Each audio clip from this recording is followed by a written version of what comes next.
Hello అండి, welcome to my channel. మీరు మన ఛానల్ని ఫస్ట్ టైం కనుక చూస్తున్నట్టయితే సబ్స్క్రైబ్ చేయండి, ఇంకా లైక్ కూడా చేయండి. ఈరోజు నేను చేసే రెసిపీ ఏంటంటే కాకరకాయ ఫ్రై అయితే చేస్తున్నాను అనమాట.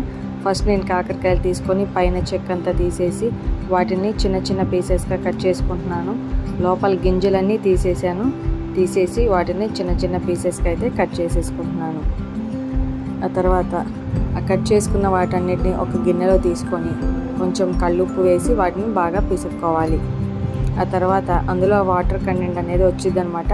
ఆ వాటర్ని అంతా తీసేసి వీటిని విడిగా ఒక ప్లేట్లో వేసుకోవాలి.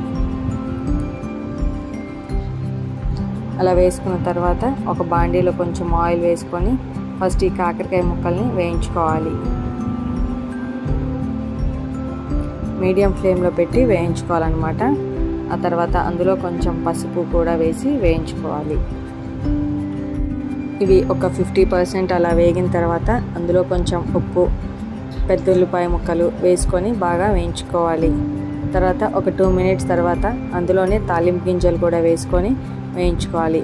తాలింపు గింజలు ముందుగానే వేస్తే మాడిపోతాయి అన్నమాట, అందుకని లాస్ట్లో వేసుకుంటున్నాను. అలా వేయించుకున్న తర్వాత కొంచెం కారం కూడా వేసుకొని ఇంకా స్టవ్ ఆఫ్ చేసుకోవడమే. దీన్ని రైస్లో సైడ్ డిష్గా వాడుకుంటే చాలా బాగుంటుంది. పప్పులో కానీ అలా నంచుకొని తినొచ్చు.